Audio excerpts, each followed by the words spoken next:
imagine a policeman facing an individual with an illegal weapon.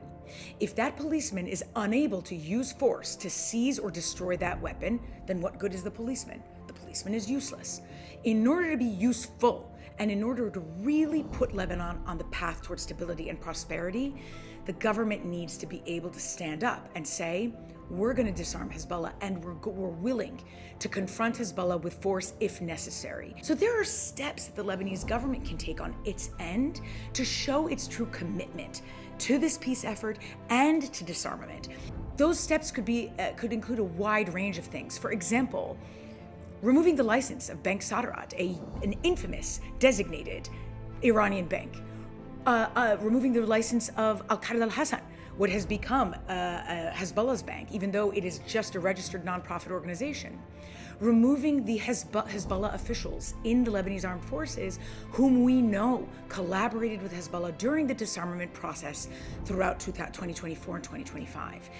Ensuring that Hezbollah cannot rebuild itself will also be a critical piece of a metric of success. If Hezbollah gets disarmed now, but still has influence in the country, in its political system, in its economic system, if it still retains key government positions that allow it to influence or abuse the government's processes, agencies, or laws to enhance its own goals, then Hezbollah will rearm. It will continue to intimidate and harass and influence Lebanese politicians and politics, and we will be back to square one in a few years. It's not that the Lebanese would do this alone. It would come with support from the United States, and that's been made quite clear to them. But it requires a political decision. There's a very strong understanding on the U.S. side of the military aid and humanitarian aid that would be required to ensure that the Lebanese armed forces would be capable to confront Hezbollah. So if they see that the Lebanese are willing to take bold and brave steps and political decisions to confront Hezbollah, there's going to be carrots on the other end of that. More military aid to ensure a beefed up and capable military, humanitarian aid probably focused on reconstruction for when the Israelis leave the area and the LAF control the south. If they insist that they would be able to disarm Hezbollah if Israel were to stop striking. Well, right now they've achieved a deal where Israel has promised not to strike Beirut if Hezbollah also ceases fire. So if that holds, then the Lebanese government and Lebanese military could use Beirut as a case study. They could say, okay, we're going to start here. We're going to pursue our disarmament efforts here. And A, we're going to prove that we can do it. And B, we're going to be able to use that to then move to the next location, to the next section, and we're going to do it piecemeal. So we're both going to get the confidence of the U.S., Israel, and others, but also we're going to be able to do this incrementally. Israel is not leaving the south, so Hezbollah will continue to be degraded in the south. And that's also important because the weaker Hezbollah becomes, the more the Lebanese government and Lebanese military can flex its muscles.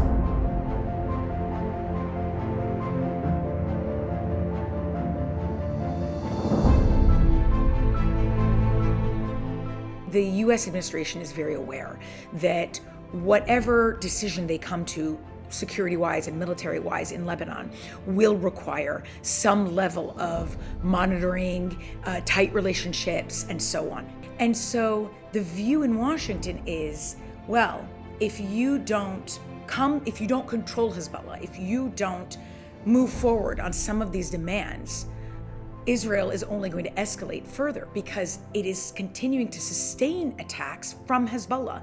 That is the point of leverage that Washington has used over the Lebanese to say, if you refuse to move ahead on demands, if you can't even hold Hezbollah back, then we're not going to be able to hold Israel back because Israel has to make sure that its citizens in the north are safe. And right now they're not. That would be the case for any country in the world.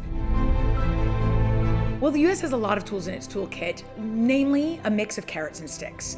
So you see some of it playing out.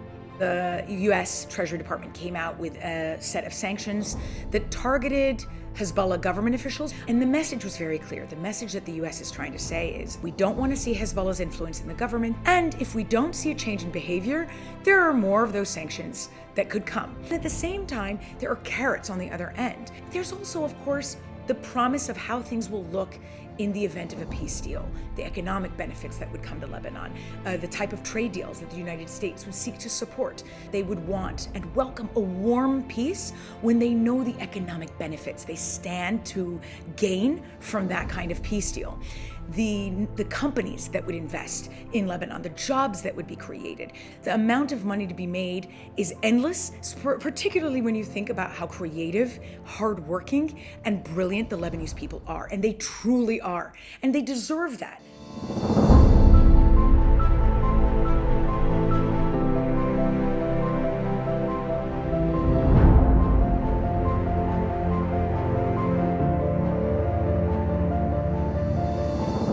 I'm not too worried about credibility because we've already crossed this Rubicon. You already have the taboo of peace in Lebanon is broken. It's gone. You have everybody talking about peace publicly and loudly and of all backgrounds. And that is so important to understand. It is a multi-confessional desire. These are very committed players, and they committed from the outset to working toward a peace deal and in agreement that the main problem was Hezbollah. And so already they have gone quite far, farther than people really appreciate. Yes, at a certain point, you're going to have higher levels roped in, and you don't necessarily need, and I don't believe that that day will come only the day they sign peace. It is typical for them to go up, to go down, to have ceasefires, to have a return to war, to have other ceasefires. Many wars have ended. It took numerous ceasefires to get to that point. You have two sides that have committed to a peace deal, to the process, and in the ceasefire extension that was signed in April, it ended the state of war between both states. And that is very important because at the end here, you have two sovereign states saying that they want a peace deal and that they recognize a common problem, and Hezbollah is the common problem backed by the Iranian regime. And so that's never going to change. I believe that the Lebanese understand that more than any of the three parties involved in these talks, the Lebanese are the ones that need a peace deal. They need it to prevent the collapse of the state, and they need it for their own economic future. They depend on it in a way that is different than the U.S. and Israel. In the event that these talks stall or collapse, then you pretty much have a continuation of the status quo. At the end of the day, Hezbollah, just like the Iranian regime with the war that the U.S. and Iran are engaged in, they're just trying to buy time. Time allows them to rebuild, it allows them to rearm, it allows them to evolve and adapt, as all terrorist organizations do. And if you have these talks stall or collapse, you're going to see Hezbollah find a way to rearm itself, rebuild itself, and that means a return to war in the future. And that's ultimately why this war happened. It doesn't want to do this every other year, and the U.S. doesn't want Israel to do this every other year.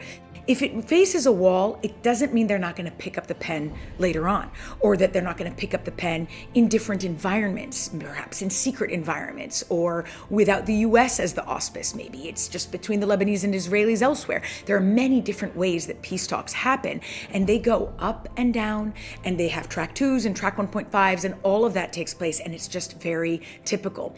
It doesn't mean that it will lose credibility, and it doesn't mean that it's not worth a worthwhile effort or not worth having hope for. I understand the difficulties that exist.